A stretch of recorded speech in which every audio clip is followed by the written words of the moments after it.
Pois é, tudo isso é muito triste. A princesa Diana, né, vamos lembrar, já tinha trazido aí um pouco de revolução à família britânica. Tem muita gente que acha que tudo isso é atrasado, é uma coisa ultrapassada, e eu discordo. Eu acho que são aquelas coisas permanentes das quais os conservadores falam e que representam a tradição e que no Reino Unido sempre foi tão importante. Vamos lembrar que enquanto França vivia aquela revolução sangrenta baseada em ideais abstratos que levaram na prática à guilhotina e ao terror sanguinolento de Robespierre e companhia, que acabou degolado depois, a Inglaterra conseguiu resistir relativamente bem ali, até com um liberal Whig, que era o Edmund Burke, analisando aquela situação toda e concluindo exatamente como era importante preservar certas coisas. Ele virou depois o pai do conservadorismo. Então, o símbolo da coroa é algo muito importante, é um poder moderador que traz, não é só pompas e circunstâncias, traz ali uma questão de estabilidade para o país. E junto com todos os bônus que vêm da família real, com os títulos de nobreza, com dinheiro, que não é pouco, e castelos mundo afora, vem, obviamente, o ônus, o fardo de você representar como uma espécie de profissão mesmo, aquilo que você representa. A atriz americana, é óbvio que não tem essa visão, ela é filhote dos tempos modernos, mais egoístas, mais hedonistas, curto-prazistas e, no caso dela, feministas. Então, não tem esse respeito, esse apreço todo pelo simbolismo que a família real representa e tem para a Inglaterra e a figura muito respeitada e admirada e reverenciada, até eu diria, da própria rainha, que tem se portado muito bem ao longo de várias décadas de reinado. Então, eu acho tudo isso muito lamentável, muito triste, abala a família real e as tradições, mas eu acho que resiste, já resistiu a coisas muito piores, né? Mas não deixa de ser interessante para analisarmos aqui mais ou menos os sintomas desse tempo moderno em que vivemos, onde não existe nenhum tipo de respeito pelas tradições e sim apenas aquilo que me dá na telha fazer, eu tenho o direito de fazer e ponto final. Eu acho que muitos na Inglaterra destacam que há uma presença de racismo nessa história toda, né? Aí temos de colocar o dedo na ferida. Falar em racismo está presente lá na Inglaterra e que a duquesa não era bem vista pela imprensa para a imprensa inglesa do Reino Unido, se assim preferirem, que é mais correto até, mas a gente fala Inglaterra, fica mais fácil, não era bem vista desde a época do casamento, né? E então, por causa do pai negro, tem toda uma longa história. E a questão do racismo está muito presente na Europa. Quem acompanha futebol, por exemplo, vê essas manifestações muito presentes, inclusive, infelizmente, na própria Inglaterra e tal. Agora, tem essa questão da presença do racismo. Agora, aqui tem de ser analisado.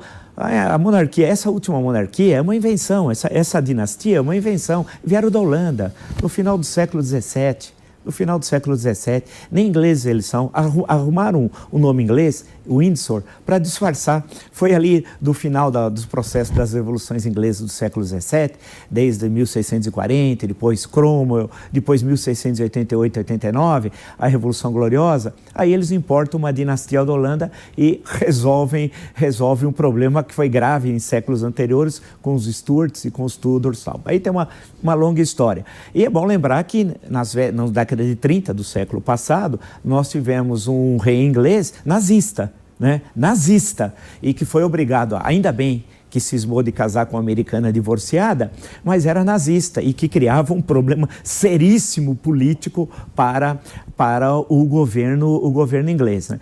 E por fim, só uma referência, ainda bem que existiu a Revolução Francesa, graças a Deus, né? Todo dia, 14 de julho, eu faço uma oração àqueles que tomaram a Bastilha no dia 14 de julho de 1789. Nós somos filhos da Revolução Francesa. Os símbolos da Revolução Francesa estão em toda a América Latina. Estão, por exemplo, na Argentina, o barrete frígio. Quando vocês olham atrás, o que é o barrete frígio?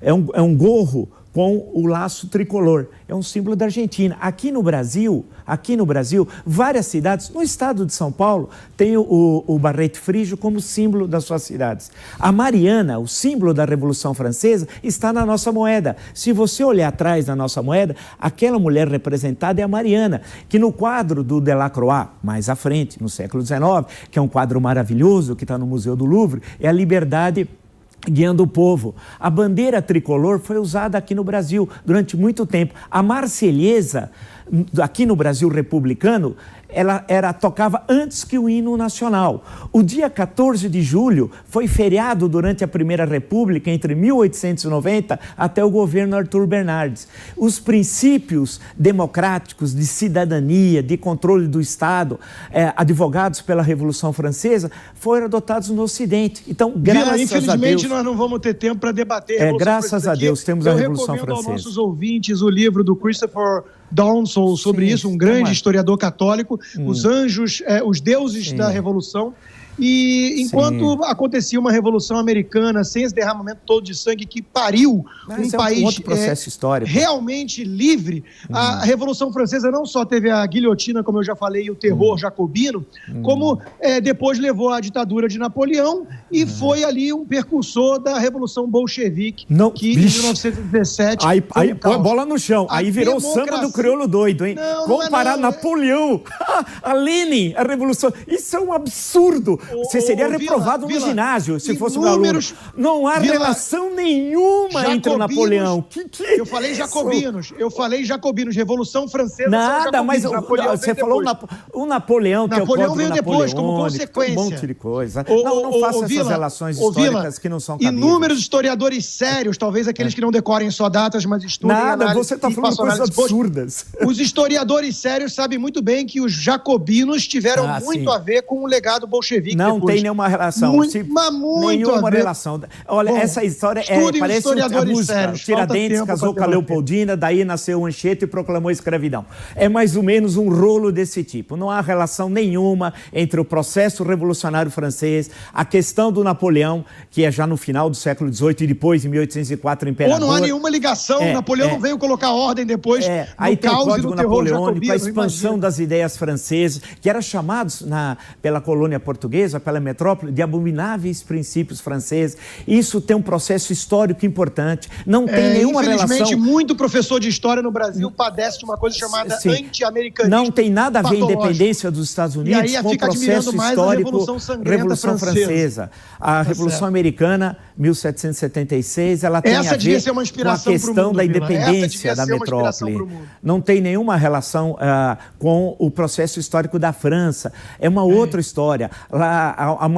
E aqueles princípios se espalham por toda a Europa e se espalham pelo mundo. E se eles estão presentes até hoje, inclusive o conceito do que é ser cidadão, nós devemos à Revolução Francesa. Teve o processo de radicalização, 1793, 1794, o período conhecido como o terror, mas os princípios políticos, a organização do poder, no campo do direito, por exemplo, passando pelo Código Napoleônico, por exemplo, são fundamentais. Nós somos filhos daquilo, ainda bem. Os nossos republicanos, Silva Jardim, um deles, grande, ele disse, é fundamental que a República seja proclamada em 1889, porque era o centenário da Revolução Francesa. Veja, todo o nosso processo histórico, os princípios franceses, Malemar, o dirigismo francês, na Conjuração Mineira. Que foi a análise que Tocqueville fez. Vamos falar de gente séria, Tocqueville.